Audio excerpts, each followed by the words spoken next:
नशा एक जहर है, लानत है, तबाही है, क्योंकि किसी एक फर्द को नहीं बल्कि पूरे मुआशरे को मुतासिर करता है, खानदानों को बर्बाद करता है। किसी भी उम्र या किसी भी तबके के अफराद अगर इस दलदल में धंस जाएं तो फिर बाहर निकलने की कोई भी सूरत नहीं बन पाती है।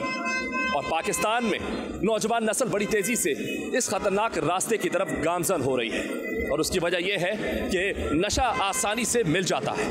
ये बस्तियों के दरमियान भी मिल जाता है और तालीमी इदारों में। गो के सिंध हुकूमत ने मंशियात फरोशों के खिलाफ बड़ी कार्रवाइयाँ की हैं।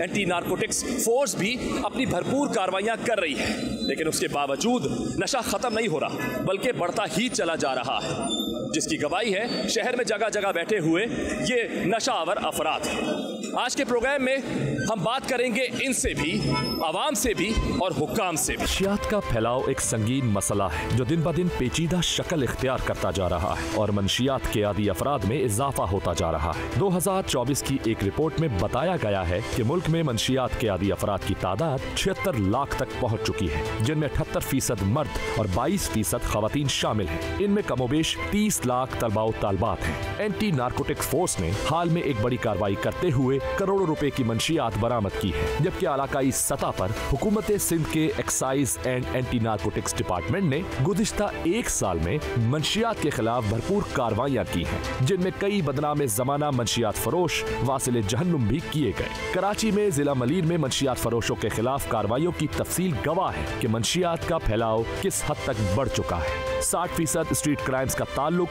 मंशियात के आदी अफराद से है, जो इस मसले की शिद्दत को जाहिर करता है। ये अदादो शुमार जाहिर करते हैं कि कराची में मंशियात के आदी अफराद की तादाद काबिल तशवीश है और इस मसले से निपटने के लिए मौसर इकदाम की जरूरत है। मेरे साथ मौजूद है यहाँ पर कुछ अफराद, उनसे बात करते हैं और जानते हैं कि वो नशे को किस तरह से देखते हैं। उन्हें क्या लगता है कि ये कोई अच्छी चीज है या बुरी चीज है, ये एक लानत है जो है आजकल फैशन चल रहा है, उस हिसाब से देखते हैं। बात करते हैं लोगों से और जानते हैं कि उनके क्या ख्यालात है नशे के हवाले से। अस्सलाम वालेकुम।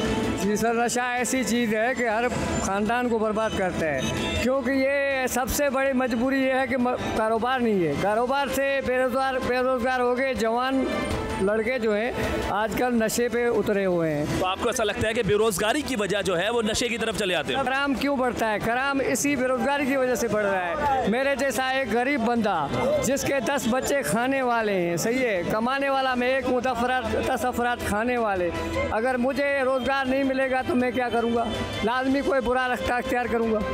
सही है, बुरा करूँ या खुदकुशी करूँगा। तो ज़्यादा देखिए बेरोजगारी है, आप कह रहे हैं ना, देखें अब नशा कोई आसान तो नहीं है ना, नशा कोई इतनी आसानी से मिल जाता है, फ्री में तो मिलता नहीं है, जाहिर सी बात है महंगा मिलता है ना। मुश्किल से मिलता है, आपको किसने कहा मुश्किल से मिलता है? आसानी से मिल जाता है। 2 स्टेप मारो, नशा आपके पास नहीं, आपकी गोद में, आपकी जेब में, आपके अंदर। कैसे बताओ? ये सर गोली मार जहानाबाद इधर जो है एनी टाइम 24 आवर आप किसी टाइम पे भी जाओ आपको कतार मिलेगी। ये भी नहीं कि आपको आसानी से मिल जाए, नहीं, कम से कम किसी एक बंदे को अगर चाहिए तो उसको कम से कम 30 मिनट से 35 मिनट दरकार है नशे के लिए। वहाँ खड़ा रहेगा, उस लाइन में खड़ा रहेगा, लाइन में, और लाइन से अगर हटेगा प्लस उसको ढलने भी पड़ेंगे। अच्छा देखो, आसान में इस वाले से कह रहा हूँ कि नशा पे तो देखो, नशा तो पैसों से ही आएगा ना मेरे भाई, तो भले आप चोरी कर रहे हो लेकिन मुश्किल तो हो गई ना आपके लिए। एक्चुअली 5 उंगलियां से बराबर नहीं है ना, ऐसे ही सब नशाई भी बराबर नहीं है। मैं भी एक ड्रग एडिक्ट गाय हूँ, लेकिन क्या है कि मैं चोर नहीं हूँ, सही है, ठीक है, रोड नहीं हूँ। यहाँ पे ऐसे भी नशाई हैं कि जो किसी को भी जो है चीज़ 2 नंबर दे देते हैं लेकिन राइट नहीं देते। बात कहने की ये है कि देखें, आप है न्यूज़ चैनल वाले एंकर हैं, वो एज अ कैमरा मैन, तो आप दोनों में से एक को तीसरा आगे न्यूज़ ले जाए, पॉसिबिलिटी नहीं है।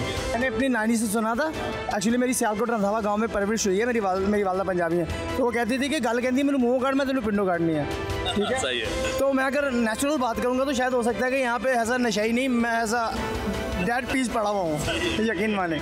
आपको तो उस चीज़ का भी ख्याल रखना, आपकी तो संगत है ये। जाहिर है, मेरे 5 बच्चे हैं, 2 बीवी हैं, तो मैं यानी कि फिर तीसरी बीवी टीवी के रूम में मेरे साथ चिपकी हुई है नशा, तो जाहिर तीनों को देखते हुए चलना है अपनी लाइफ को। तो आप किस चीज़ का नशा कर रहे हैं? सर मैं वैसे तो इसको जहर कहता हूँ, तो मैं जहर का नशा कर रहा हूँ। आप जहर का नशा कर रहे हैं, जब आपको पता है कि जहर है, बुरी चीज़ है, तो फिर छोड़ क्यों नहीं रहे हो? इंसानी फितरत है कि जब हज़रत आदम अलैहिस्सलाम को अल्लाह तबारक व तआला ने कहा था ना कि ये पूरी जन्नत तुम्हारे लिए है, वो पौधा जो है उसे मत छेड़ना, उनको सारी जन्नत छोड़ कर उनका ध्यान ही उधर लग गया था कि वो पौधे में क्या है। तो इंसानी फितरत जिस चीज़ से हम किसी को रोकते हैं ना, करते तो ऑटोमेटिकली हमारे।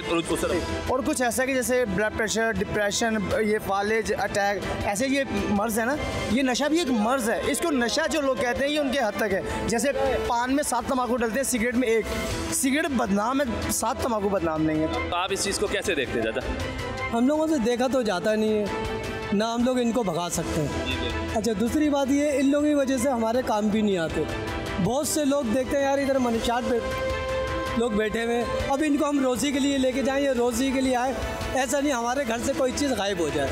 अच्छा, हाँ, वो सवाल से। दूसरी बात ये, आप ये देखें, अच्छे घराने के लड़के, अच्छे घराने की लड़कियां, वो तक नशा ये इधर आके करती हैं। 14 साल, 13 साल, 15 साल की उम्र की लड़कियां भी आके यहाँ नशा करने यहाँ पर आती हैं? यहाँ पर आती हैं, हम खुद देखते रहते हैं। मतलब वो यहाँ इधर इसी जगह से आके खरीद के लेके चली आती हैं इन लोगों से, या बैठती हैं? क्या भी करती हैं, खरीद के भी लेके जाती हैं। और आप 8 बजे के टाइम, 9 बजे के टाइम आप इधर देखें, पढ़े लिखे लड़के बाकायदा इंटर फर्स्ट ईयर तक पढ़े हुए, वो तक आके नशा कर रहे हैं। और कोई पकड़ने के लिए कोई पुलिस वुलिस कुछ नहीं? पुलिस वाले आते हैं, इनको भाग जाते हैं, छोड़ देते हैं, यहाँ से पकड़ते हैं, वहाँ जाके छोड़ देते हैं दरवाजे पे। ये वहाँ जाके छोड़ देते हैं? आधे घंटे के भी लेके जाते हैं तो इनको छोड़ देते हैं। इनको फ़ायदा कुछ नहीं है, इनको मारने से भी कुछ फ़ायदा नहीं है। इनको ले जाएंगे तो खिलाना पड़ेगा, कहाँ से खिलाएंगे? इधर आओ, इधर आओ, इधर आओ, ये बताओ कि हाँ भाई सब ठीक ठाक है? अल्लाह का करम है। अल्लाह का करम है। कुछ नशा वशा करते हो क्या? जी करते हैं। कौन सा करते हो? ऑर्डर करते हो? कब से कर रहे हो? ये 2014 से। क्यों कर रहे हो? क्या वजह है? क्या हुआ था ऐसा जो नशे की आदत लगी? ऐसा कोई नहीं हुआ, बाल बच्चेदार हूँ और अल्लाह रिज़्क भी देता है, मेहनत भी करता हूँ। बाकी एक दोस्तों में ना, जैसे दोस्तों वैसे नौबत मिलती है। दोस्तों ने लगा दिया? क्या कहकर लगाया था? ये चर्च पीते थे, चर्च में बना के पिलाया। अच्छा, तो फिर आदत लग गई। अब ये बताओ कि अभी क्या करते हो? काम वाम कैसे क्या करते हो? कबाड़ का, और अभी ये सीजन कोटियों का लगा रहा हूँ। ये मतलब मजदूरी करते हो? हाँ। तो हो जाता है पूरा के घर चलता है और इसमें आपका अपना ये गुजारा भी होता है नशे का? इला करने से अल्लाह सब पूरा कर देता है। हल है ना इसका, आप छोड़ सकते हो, ठीक है? ये नहीं कि नहीं, तो कोशिश नहीं की कभी? नहीं, डॉक्टरों के पास तो जाएंगे तो फिर बच्चे किधर जाएंगे? इधर भी गोलियां ऐसी आ रही हैं जो बंदा खाए ना तोड़ नहीं होता। पिया हुआ है कुछ या नहीं? नहीं पिया हुआ है। अभी पिया हुआ है तो मतलब आप असर भी करना छोड़ दिया क्या? नहीं, असर करना नहीं छोड़ दिया, बाकी बंदे से कोई चीज़ डाली नहीं है। अच्छा, ये बताओ कि टाइमिंग क्या रखे में तुमने? कब पीते हो, क्या करते हो? सारा दिन चलता रहता है या कोई टाइम है? नहीं, 2 टाइम, सुबह और शाम। सुबह शाम? तुम्हें पुलिस पकड़ के नहीं लेके गई कभी? पुलिस वाले कभी अमीरों को पकड़ा है, गरीबों को पकड़ते हैं। अभी टोटल आ रहे, ये मवाली भी रखने में आएंगे। बताओ, अगर पकड़ के लेकर गई तो क्या पैसे लिए तुमसे? तुम्हारा ये जो मतलब अगर वो तुम जो पीते हो हीरोइन वगैरह वो ले लिया, क्या लिया? ऐसे तो उन लोगों से लेते हैं जो जुर्म करते हैं। हम पीने वालों का जुर्म तो नहीं है, एक मजबूरी है। नहीं मिले तो पौधरी किधर जाएगा? एक नशा नहीं मिलेगा। तो आप खुद बताएं, आप क्या मशवरा देना चाहते हो भाई? हमारे जो आजकल हमारे नौजवान नस्ल जो है ना, बहुत बुरी तरह फंस गई है। हम तो मशवरा ये देना चाहते हैं इनसे, सबसे पहले बात ये है कि आप वो जगह बंद कराओ जहाँ से आ रही है। सही बात है। अगर उस जगह पे कंट्रोल होगा, वो जगह बंद होगी तो ये ख़त्म हो जाएगा माहौल। घर घर में चोर बैठा हुआ है, घर घर में ये चीज़ चल रही है, हर जगह पे दुनिया में जहाँ भी चले जाओ ये चीज़। हालांकि दूसरे मुल्कों में नहीं है, जो हमारे मुल्क में तबाही हो रही है, दूसरे मुल्क में वो तबाही नहीं हो रही है, बिल्कुल नहीं हो रही है। यहाँ हम देखते हैं टांगों से कीड़े टपक रहे हैं, ये इस वजह से टांगें ख़राब हो गई है, बाजू ख़राब हो गए, आँखें ख़राब हो गई है। औरतें भी पी रही है, मर्द भी पी रहे हैं, छोटे छोटे बच्चे भी पी रहे हैं, छोटे छोटे बच्चे भी पी रहे हैं। यहाँ हमने देखा है, ये जो आते हैं भाई डॉक्टर साहब जो आते हैं, बड़ी बड़ी गाड़ियाँ लेके यहाँ से गाड़ियाँ भर भर के ले जाते हैं। हम खुश हो जाते हैं कि अल्लाह करेगा ये सुधर के आएंगे, सही बन के आएंगे। लेकिन दूसरे दिन हम देखते हैं वही बंदे इधर ही बैठे रहते हैं। ऐसा क्यों? जब एक चीज़ बंदे पकड़ के ले जाते हो आप, उनका इलाज कराओ, उनके एहतियात कराओ। वो दूसरे दिन बंदे वही हम देखते हैं यहाँ बैठे रहते हैं, वो पीते रहते हैं। ये क्या माजरा है? पहले बंदों को लेके जाते हैं ना, वो नूरियाबाद लेके जाते हैं, आप नाउज़ बिल्ला, वो आपको ऐसा लगेगा नहीं कि वो किसी इस्लामिक कंट्री का सिस्टम है। वहाँ पे अगर 10 बंदे ना, तो 10 बंदों में से 4 बंदे बिल्कुल ओपन सही है। और उन नशेइयों के साथ वहाँ पे क्या बिहेवियर हो रहा है कि उसने ज़रा सी 19 से 20 कर दी ना, तो उसको 100% नहीं 1000% इतना टॉर्चर किया जाएगा कि उसको 6 से 7 बंदे मारेंगे। कहाँ लग रहा है? कोई टेंशन नहीं है। आपकी दोनों टांगें पकड़ी, आपके दोनों हाथ पकड़े, 1 2 3 धड़म नीचे हवा में छोड़ देना। ठीक है फादर, सामने की फुटबाल रेडी किया, चीपा की चादर और वो मार देते हैं सर का। यकीन मानिए, वो पता क्या कहते हैं, ओपन वर्ड्स में कहते हैं कि यहाँ पे बंदा मारा, कुत्ता मारा, एक बराबर है। बड़े भी तुम्हारी मतलब फैमिली के हो, वहाँ लावारिस लिखा जाता है। हमारी गवर्नमेंट तो है नहीं ना। हजरत उमर फारूक ने बनाई थी गवर्नमेंट, ये है गवर्नमेंट। ऐसे तो काम हो जाता है। Sleeping mint. ये जो नशा कर रहे हैं, अच्छी वाली चीज़ लाओ। जैसे मिसाल के तौर अभी आपने गाड़ी लाके खड़ी करी, सुबह उसके टायर नहीं होंगे, बैटरी नहीं होगी। अच्छी वाली चीज़ की खराब कर देना, मवालियों को करते वो हैं बदनाम सारे। 1 लाख तो ये सकावत है। 1000 रुपये में मवाली दे देगा, क्योंकि एक बुजुर्ग ने ट्रालियाँ दी कचरे की, सुबह उनके ढक्कन नहीं होते। अभी सिविल सेंटर से लेके और यहाँ जेल से लेके और मादक पुल तक सारी ग्रिलें कटवाई। किसने कटवाई? गवर्नमेंट खुद कटवाती है।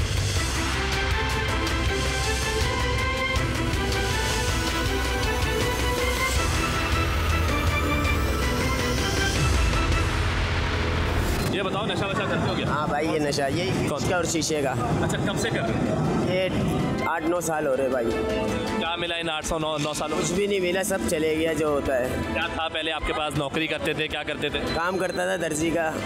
दर्जी का? हाँ, अभी तो कुछ भी नहीं है। फिर आदत कैसे लगी? बस ये लग जाती है बंदे को, जैसा माहौल होगा वैसे।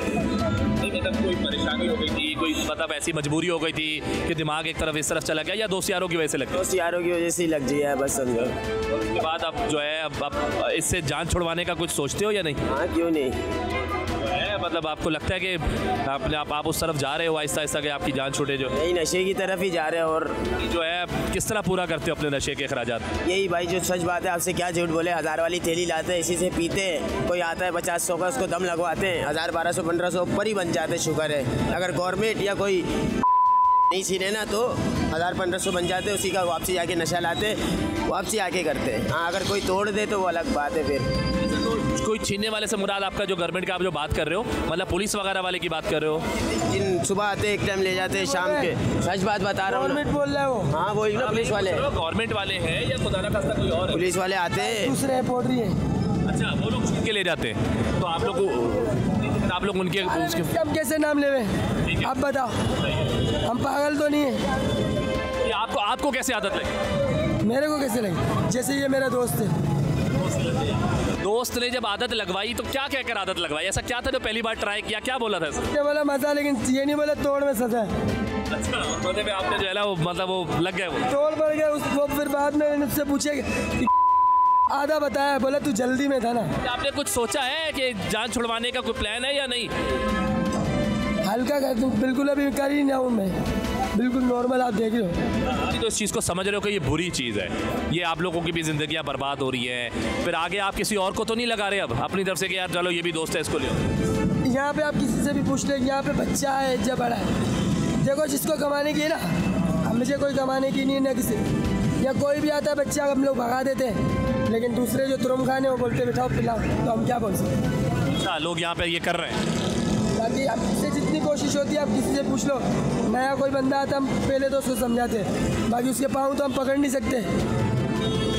कूट के भी भगाए हैं, लेकिन मार के कूट के भगाए ना, तो उन लोगों ने यही बोला कि भाई दूसरों ने उनके साथ दिया है। जो अभी नशा शुरू हुआ है ना, इसको ये खाना मुफ्त मिल ले, इस वजह से नशा कर। ये देखो सिलानी वाला लोग बैठे हुए ना, इसको खाना दे रहे, वो पैसों में ये नशा कर रहे हैं, समझ गया? अगर इसको ये खाना फ्री नहीं मिलता था ये नशा नहीं कर सकते थे। पैसा जब इसको मेहनत करनी पड़ेगी, मेहनत करना पड़ेगी। जैसे हम लोग सब ये मजदूरी कर रहे हैं, चुराएंगे में बैठे हुए, नशा नहीं कर रहे हैं। तो ये लोग कह रहे हैं कि वो हम एक पुड़िया ले आते हैं, उसमें से खुद भी कर लेते हैं, दूसरे को थोड़ा बहुत बेच देते हैं और पैसे कमा लेते हैं, फिर पुड़िया आ जाती है, ये इस तरह गुजारा कर रहे हैं। ठीक है, तो ये ऐसा ही है या खुदा ना खासा ये कोई चोरी डकैतियाँ करते हैं लोग? सब लोग ये जो नशई लोग हैं ना, ये सब करते हैं, तो सब करते हैं। ये हमारे सामने का कहानी है, इसके पास अपना कटर होता है, तारी ये लोग चोरी करते हैं, पे लोग काटते हैं, लेकिन मजबूरी है, आदत है। देखिए, यहाँ पर हम आपको हर तरह के लोग मिलेंगे, मजदूर भी हैं जो बेचारे मेहनत मजदूरी पे यकीन रखते हैं और वो कह रहे हैं भाई हम तो अपनी मेहनत मजदूरी से जो कमाते हैं अल्लाह ताला उसमें जो है बरकत डाल देता है, पूरा हो जाता है। लेकिन अब कुछ लोग ऐसे भी हैं जो नशे की, जिनको लत लग चुकी है, कई सालों से नशे की आदत पड़े, अब उनके साथ क्या होगा उनका अल्लाह ही हाफिज़ है। और चलते हैं लोगों से बात करते हैं। जी, मैं मौजूद हूँ SSP डिस्ट्रिक्ट मलिक के ऑफिस में और मेरे साथ मौजूद है जनाब lieutenant commander retired Kashif Aftab Abbasi साहब, SSP मलिक। अस्सलाम वालेकुम सर। सर बहुत शुक्रिया वक्त देने का। Your welcome. सर सबसे पहले बताइए कि मंशियात के कार्टल्स और माफिया से निपटने के लिए जो कानून नाफिज करने वाले इदारे हैं यानी कि आप लोग, इनकी सबसे आम हिकमत अमली क्या है? बिस्मिल्लाहिर्रहमानिर्रहीम। देखें, मंशियात एक इशू है हमारे माशरे का, और उस हवाले से हमारे पास 3 मुख्तलिफ ऐसे इदारे हैं जो कि मंशियात के ख़िलाफ़ जो है वो गाहे बगाहे अपनी कार्रवाइयाँ जारी रखते हैं। एंटी नार्कोटिक्स फोर्स है, राइट, फेडरल ऑर्गेनाइजेशन है, उनके अपना मैंडेट है और उस हवाले से वो एक्सक्लूसिवली नार्कोटिक्स रिलेटेड केसेस पे ही काम करते हैं।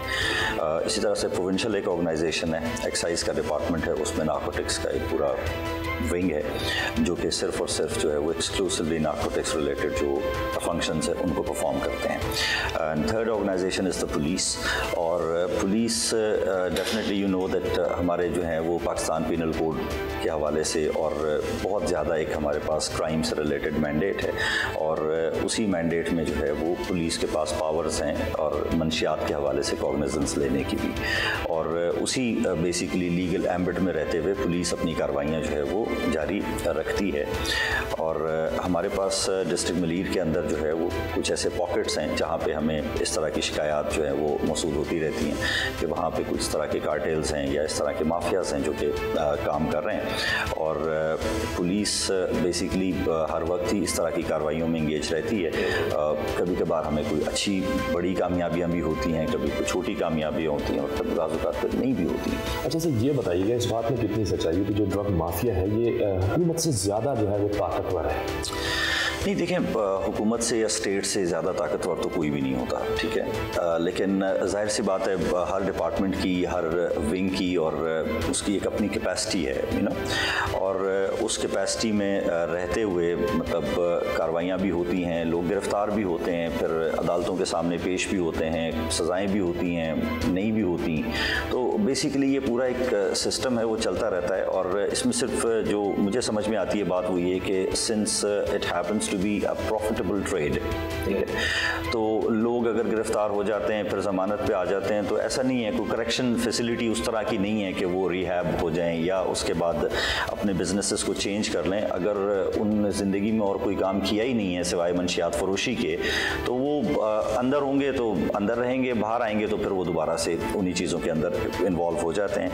And that is the reason कि हमारे पास कई दफ़ा ऐसे लोग गिरफ़्तार होते हैं, अक्सर औकात ऐसे लोग गिरफ़्तार होते हैं कि जो कि पहले भी इस तरह के केसेस में जो है वो गिरफ़्तार हो चुके होते हैं, और उसमें बाज़ औक़ात कोई एक्विट हो गया होता है किसी भी टेक्निकल रीज़न की वजह से, और बाज़ औक़ात वो बेल पे होते हैं, तब भी फिर दोबारा बाहर आते हैं तो वो अपना वही दोबारा काम शुरू कर देते हैं। जो बेसिकली माउस एंड कैट वाला सिलसिला है कि आप उनको पकड़ते हैं, बंद करते हैं, वो फिर अदालतों के सामने पेश होते हैं, वहाँ से फिर ज़मानत हो जाती है, और लेकिन ये कि बाहर आते हैं फिर वो दोबारा उसी किस्म के काम में शुरू हो जाते हैं। सो आप ये नहीं कह सकते कि वो स्टेट से ज़्यादा ताकतवर हैं, लेकिन ये ज़रूर है कि जो हमारे टूल्स हैं बेसिकली लीगल टूल्स हमें अवेलेबल हैं, हम उनमें रहते हुए उनके ख़िलाफ़ कार्रवाइयाँ करते हैं, और हम इसी चीज़ पे जो है वो inspector general of police and additional inspector general of police जो हैं कराची, उनकी तरफ से हिदायत यही हैं कि तफ्तीश के निज़ाम को इतना मजबूत बनाया जाए और इतना बेहतर किया जाए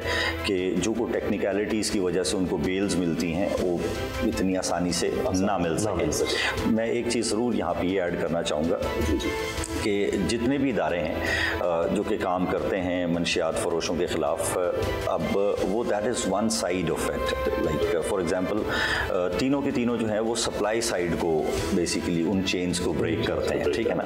लेट्स से फॉर एग्जांपल आज अगर मैं अपने लोगों को कहता हूँ कि जो मंशियात के आदी अफराद हैं उनको उठाएं, तो उठा के कहाँ लेके जाएं, ये बड़ा क्वेश्चन है, ठीक है। तो बेसिकली मुझे ये लगता है कि हमें डिमांड साइड पे भी काम करने की ज़रूरत है, जहाँ पर हम सप्लाई चेन को ब्रेक करते हैं, बिकॉज अगर डिमांड कम हो जाएगी तो definitely you no supply chain को एक और धचका भी लगेगा वहाँ से। तो पुलिस की कार्रवाइयाँ जो हमारा एक्साइज डिपार्टमेंट है उनकी और ANF वो तो चलती रहती हैं, लेकिन ये कि आई थिंक हमें थोड़ी सी के साथ साथ थोड़ा सा जो है फोकस जो है वो जो ऑलरेडी एग्जिस्टिंग एडिक्ट्स हैं उनके हवाले से भी कोई ना कोई चीज़ मज़ीद बेहतर करने की ज़रूरत है, और इसी तरह से अवेयरनेस प्रोग्राम्स जो हैं उनको भी एक्सटेंसिवली जो है ना हमें वो करने की ज़रूरत है।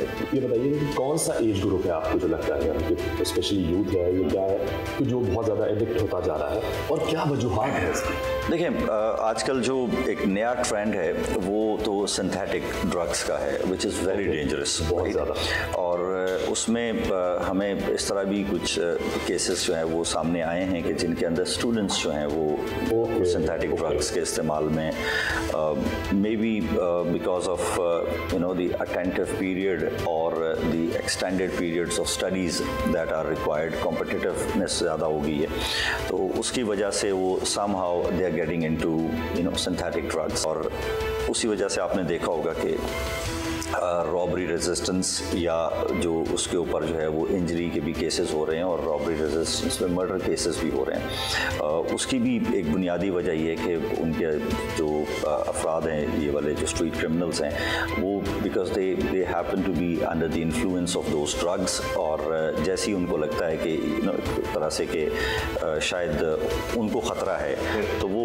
उससे पहले ही एक्ट करके जो है वो उसको वो कर देते हैं, ठीक है ना। तो बेसिकली थोड़ा सा मुझे लगता ही है कि जो यंग जनरेशन में इसका जो रुझान बढ़ रहा है और उस रुझान की वजह से ही हमारे क्राइम में जो है वो खातिर खा जो है ना वो एक इजाफा हो रहा है। अच्छा सर, गुज़श्ता दिनों जो है वो वज़ारत इंसदाद मंशियात की तरफ से जो बड़ी कार्रवाइयाँ की गई हैं इन तमाम चीज़ों के हवाले से, तो ज़रा उस पर भी बताइएगा कि गुज़श्ता एक साल में कहाँ कहाँ कितनी कितनी कार्रवाइयाँ हो गई इस हवाले से। मैं अगर सिर्फ डिस्ट्रिक्ट मलीर की बात करूँ तो मैं आपको ये I am happy to report कि तकरीबन 800 से ज़ायद मुल्ज़िमान को हमने गिरफ्तार किया है सिर्फ इस साल। जी सिर्फ मैं इस साल फिगर सारे मैं आपको शेयर भी कर दूँगा, और इन सारी कार्रवाइयों के अंदर तकरीबन 20 किलो से ज़्यादा हमने आइस जो है वो रिकवर की है, ठीक है। और उसमें एक हमारी बड़ी कार्रवाई थी जो कि गुज़िश्ता दिनों हमने की थी, जिसमें 10 किलो आइस थी और 15 किलो जो है वो चरस हमने एक पार्टी से रिकवर की थी। हाँ जी, और इसी के साथ साथ अगर मैं हेरोइन की बात करूँ तो 12 किलो से ज़्यादा हमने हेरोइन जो है वो रिकवर की है, और तकरीबन 990 किलो से ज़्यादा जो है वो चरस रिकवर की है सिर्फ इस साल के अंदर। और ये सिर्फ और सिर्फ लेट्स से डिस्ट्रिक्ट मलीर के फिगर्स हैं। अगर आप 8 डिस्ट्रिक्ट्स के फिगर्स लेंगे तो पुलिस ने जो कार्रवाइयाँ की हैं वो इससे बहुत ज़्यादा यकीनन हो जाएगी, बहुत बढ़ जाएगी। एग्जैक्टली। पॉइंट रिमेंस के देखें द क्वांटम हमारी सोसाइटी में इस मंशियात के हवाले से इतना ज़्यादा है कि 3 इदारे जो हैं वो ऑलरेडी इस पर काम कर रहे हैं, और बाज़ औक़ात इस तरह लगता है कि जी अभी भी मज़ीद जो है वो हमें ज़रूरत है कि हम इसके ऊपर एक्सक्लूसिवली काम करने के लिए हमारे पास अलहदा टीम्स होनी चाहिए। पुलिस अपना काम जारी रखेगी और इसमें हम कोशिश करेंगे कि अगर कोई भी इस तरह की चीज़ हमारे इलाके में हो रही है तो हम उसके ख़िलाफ़ अपनी भरपूर कार्रवाइयाँ अगले साल भी जारी रखेंगे।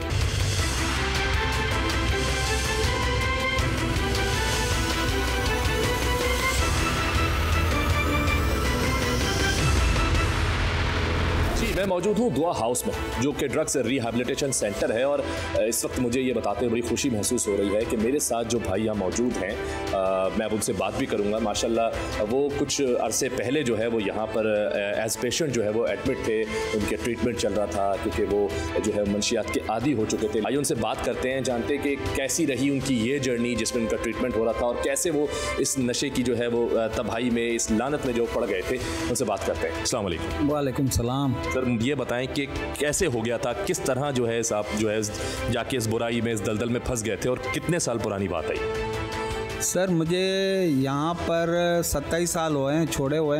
मेरा जो आखिरी इलाज था वो 97 में हुआ था दिसंबर में।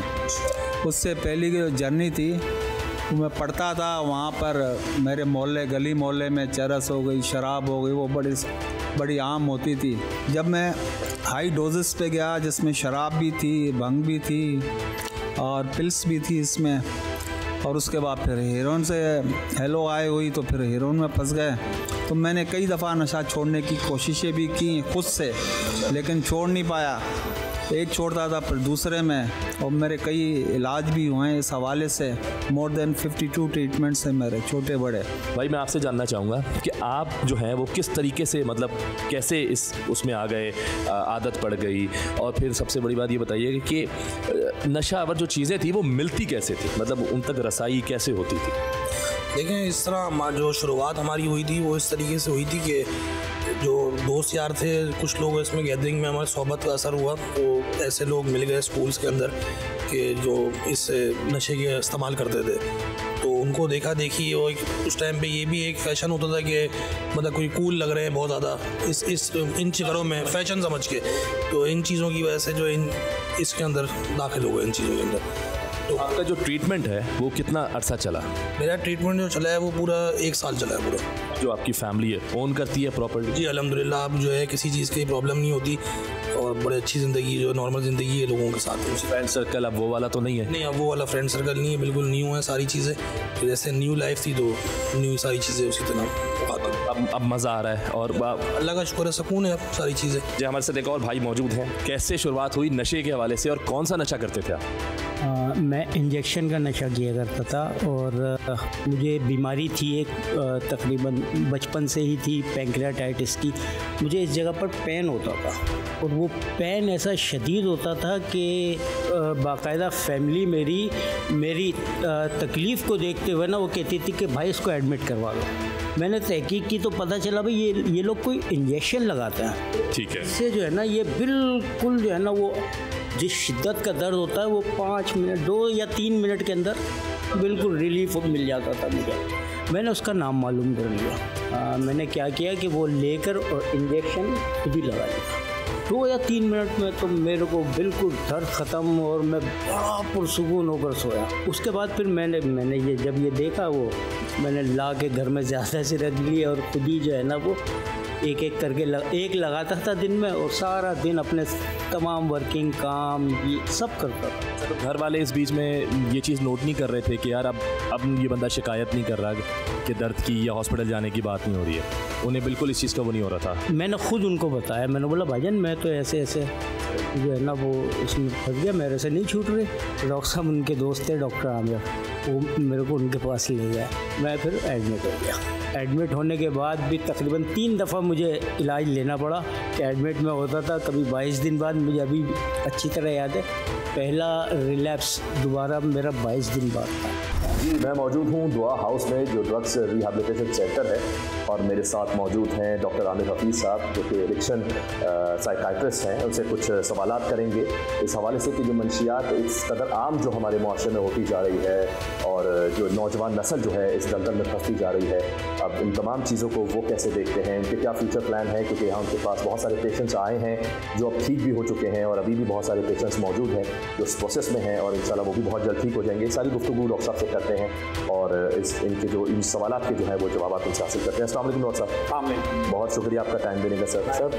तो आपको क्या लगता है कि ज़ाहिर है आप इस पेशे से हैं, आप इन चीज़ों को ठीक कर रहे हैं, देख रहे हैं, तो आपको क्या लगता है कि इसमें इजाफा हो रहा है या फिर कमी हो रही है? पहले तो बहुत शुक्रिया आपका कि आपने मौका दिया इस हसास मौजू के ऊपर बात करने का। फील्ड में तकरीबन 28-30 साल हो गए हैं काम करते हुए, तो अब कुछ सालों से ये अवेयरनेस आहिस्ता आहिस्ता आ रही है। अभी एक मुख्तात अंदाजे के मुताबिक सालाना 7% के हिसाब से इजाफा हो रहा है। इजाफा हो रहा है अराउंड 40,000। एक मुख्तात फिगर्स भी अगर हम कहें तो सालाना 40 से 50,000 लोग जो हैं वो इस पूल में शामिल हो रहे हैं, और ये फिगर डेफिनेटली बढ़ती चली जा रही है। सर खतरे की घंटी तो है, इसका बिल्कुल है 101%। सर क्या वजूहात है? हालांकि हुकूमती इदारे जो हैं कानून नाफिज करने वाले हैं, और बहुत सारी चीज़ें जो इस पर मतलब कंट्रोल कर रहे हैं, आए दिन छापे मारे जाते हैं, कार्रवाइयाँ की जाती हैं, उसके बावजूद अगर आप मुझे ये फिगर दे रहे हैं तो क्या वजह हो सकती है? जो नशे की आसान और ईजी जो अवेलेबिलिटी है, जो उसकी दस्तयाब होना है, वो चीज़ें जो हैं, और फिर हमारे पास आपको पता है कि हमारा जो लिटरेसी रेट है कितना जो है वो कम है। लोग जो है मालूमात ही नहीं रखते इस तमाम चीज़ों से मुतल्लिक कि क्या होता है, क्या ये कितना नुकसान है उनके लिए। सर आपके रिहैब सेंटर में जो लोग आ रहे हैं वो तो मुझे बताएं क्या एज ग्रुप क्या है उनका, क्या क्लास है? मुझे याद है जब मैंने इस फील्ड में कदम रखा तो उस वक्त अराउंड 35-40 प्लस जो लोग थे वो एडमिशन के लिए जो है वो आते थे। बात कर रहा हूँ back in 90s, late 90s की बात जो है मैं कर रहा हूँ। लेकिन वक्त गुजरने के साथ साथ अब अगर हम 20s की बात अब जो है वो कर रहे हैं, लास्ट 8-10 सालों को, एक डेकेड्स को सामने जो है वो रखें, तो अनलकीली जो नौजवान हैं हमारे वो इसका बहुत जल्दी शिकार हो रहे हैं और बहुत जल्दी अब वो ट्रीटमेंट की तरफ जो है वो आ रहे हैं। तो इस हवाले से आप लोग कुछ कर रहे हैं? रिहैब सेंटर्स कुछ करता है, कोई ऐसी अवेयरनेस प्रोग्राम्स कर रहे हैं?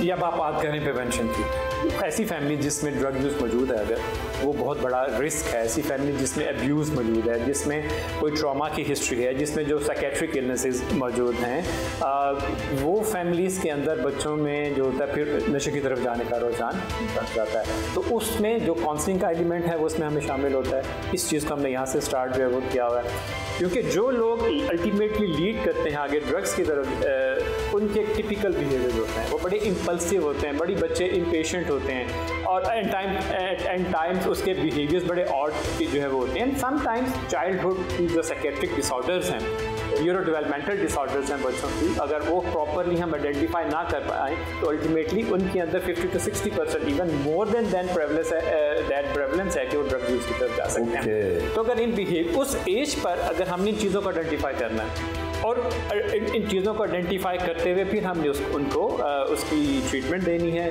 थ्रू काउंसलिंग या फार्माकोथेरेपी जिनको ज़रूरत है, उनके पेरेंट्स को भी अवेयरनेस देनी है। तो वहाँ पर अगर हम स्क्रीनिंग कर रहे हैं इन चीज़ों की और अप्रोप्रिएट हम चीज़ें जो हैं वो कर रहे हैं तो अल्टीमेटली अपनी यूथ को बचा रहे हैं आगे चल के ड्रग यूज़ की तरफ। पहले मुझे याद है हमारे जब एक कंबाइंड फैमिली सिस्टम होता था तो दादा है, चचा है, ताया है, कोई ना कोई आपको सिखा रहे होते थे लोगों के साथ कैसे बैठना है, लोगों के साथ कैसे बातचीत करनी है, हाँ कैसे कहनी है, ना कैसे कहनी है, उठना कैसे है, फैसला साजी कैसे होती है। ये स्किल्स जो है वो अपनी फैमिली से सीखते थे। उनको कोई एजुकेट करने वाले अलग होते जा रहे हैं, नहीं जी हम अलग रहेंगे, पेरेंट्स काम कर रहे हैं, बच्चों की प्रॉपर ट्रेनिंग का कोई नहीं, उनको ज़िंदगी की स्किल्स जो हैं सिखाने वाला कोई तो उनको नहीं पता हमने डिसीजन कैसे करने हैं, उनको नहीं पता हमने किन लोगों के साथ उठना बैठना है, पीयर प्रेशर क्या होता है, उसको कैसे हमने ना कहनी, ऐसी कोई स्किल्स नहीं। तो इससे ऊपर की क्लास में फिर हम बच्चों को इन चीज़ों को सिखाने की ज़रूरत है। जैसे रिहैब सेंटर के अंदर जैसे आप लोग यहाँ पर आ गया, पेशेंट आया है तो उसको मतलब क्या प्रोसेस क्या है, इलाज कैसे शुरू होगा, उसका स्टार्टिंग कैसे है और इलाज यहीं पर मुकम्मल हो जाता है या घर जाने के बाद भी उसका ट्रीटमेंट चलता रहता है? बड़ा अच्छा क्वेश्चन है। एटलीस्ट लोगों को अवेयरनेस होगी। बाल का तो बहुत मायूस हैं लोग और समझते हैं कि इलाज करें इसका कोई फ़ायदा ज़्यादा नहीं होता। जहन में रखें कि जिस तरह ब्लड प्रेशर और शुगर की बीमारी है उसी तरह ड्रग यूज डिसऑर्डर्स की है, एडिक्शन की बीमारी भी वैसे ही है। ये भी एक क्रॉनिक इलनेस है, मतलब दायमी बीमारी है जो स्टार्ट है, जो फैमिली जब कांटेक्ट जो है वो करती है उस ओरिएंटेशन सेशन से लेके स्क्रीनिंग और असेसमेंट से लेके फिर उसके बाद डिटॉक्सिफिकेशन का मरहला जो है वो आता है। अब डिटॉक्सिफिकेशन के बाद फिर उनकी प्रॉपर ट्रीटमेंट प्लानिंग और ट्रीटमेंट प्लानिंग ज़रूरी है ताकि हम आइडेंटिफाई करें कि किन किन एरियाज़ को एड्रेस करने की जो है वो ज़रूरत है और फिर उसके बाद काउंसलिंग और फिर मेंटेनेंस फेज का सिलसिला जो है वो चलता है। वो तब्दीलियाँ जो ड्रग्स के ज़रिए हमारी ब्रेन में आती हैं, दिमाग ब्रेन की मैं बात करूँ, मैं किसी माइंड की बात नहीं कर रहा, तो ब्रेन इटसेल्फ डैमेज होता है ड्रग्स की यूज़ से। तो वो चेंजेस अगर आप देखें कि जो ड्रग्स की वजह से आती हैं हमारी ब्रेन में, एटलीस्ट 2 से 3 साल लगते हैं उन केमिकल्स को और उन चेंजेस को नॉर्मलाइज होते हुए। कैसे जो है उस चीज़ को देखा जा सकता है, उस चीज़ को पकड़ा जा सकता है? ऐसी कौन से सिम्टम्स होते हैं जो स्टार्टिंग टाइम पीरियड में आ जाएं तो वालिदैन अगर फील करें कि उनकी बच्चों में ये चीज़ नज़र आ रही है तो उनको जो है वो थोड़ा सा अलर्ट हो जाना चाहिए? ऐसा क्या हो सकता है? या इट्स वेरी इंपॉर्टेंट कि जो पेरेंट को भी मालूम होना चाहिए कि अर्ली वार्निंग साइंस जो है वो क्या हो रहे हैं। कि अच्छा खासा बच्चा जो बहुत ओबीडियंट होता है वो जो है बिल्कुल एंगल की तरफ चला जाता है, उसका मूड चेंज हो जाता है, हाश होता है, वायलेंट होने लगता है, एक ओबीडियंट डिसोबीडियंट में चेंज हो रहा है। आप उसके दोस्तों की देख रहे हैं कि अजनबियों के साथ उसका उठना बैठना बहुत ज़्यादा हो रहा है, उसकी रूटीन में तब्दीली आ रही है, उसके सोने जागने के जो टाइम है वो डिफरेंट जो है वो हो रहे हैं, उसमें पढ़ाई की जो दिलचस्पी है वो कम हो रही है। पहले वो स्पोर्ट्स में था जो है वो अब उसमें उसकी दिलचस्पी ख़त्म हो रही है। पहले वो दोस्तों के साथ सबके साथ उठता बैठता था, अब वो आइसोलेशन की तरफ जो है वो जा रहा है। उसकी जो सरगर्मियाँ हैं थोड़ी सी मशकूक होती जा रही हैं, उसका ड्रेस अप होना, पहले हारे के साथ जो रूटीन के कामकाज करना, उसमें जो तब्दीली आती है, तो उस वक्त जहाँ बाकी और सारी चीज़ों के तरफ हमारी अलार्मिंग सिचुएशन होती है, तो अब हमारे डिफरेंशियल डायग्नोसिस में ड्रग यूज़ भी आ जाना चाहिए कि अगर ये चेंजेस की रूटीन में आ रही है, स्कूल में आ रही है, परफॉर्मेंस में आ रही है, तो अब अलर्ट हो जाना चाहिए। देखा आपने, मुआशरे में बढ़ती हुई मंशियात की लत बड़ी तादाद में हमारे नौजवानों की जिंदगियां बर्बाद कर रही है। वो नौजवान जिन्हें मुआशरती सरगर्मियों का हिस्सा होना था, वो कहीं कूड़ा करकट में बैठकर नशे का जहर अपनी रगों में उतार रहे हैं। तो कि हुकूमत ने इस हवाले से मुतअद्दिद इक़दाम किए, जिनमें मंशियात फरोशों के खिलाफ सख्त कार्रवाइयाँ भी की हैं और आगाही मुहिम भी चलाई है, जिसका मकसद इस लत के शिकार लोगों को मुआशरती धारे में वापस लाना है। आइए अहद करें कि हम सब मिलकर इस बुराई का मुकाबला करेंगे और अपने मुआशरे को इस लत से बचाएंगे। हुकूमती इदारों से ताउन करेंगे और एक ऐसा मुआशरा तश्कील देंगे जहां मंशियात की लत का कोई वजूद नहीं होगा। आज के लिए बस इतना ही। अपने मेज़बान अर्तगरक चौधरी समेत प्रोग्राम की टीम को दीजिए इजाज़त। अगले शो में फिर मुलाकात होगी। अल्लाह हाफ़िज़।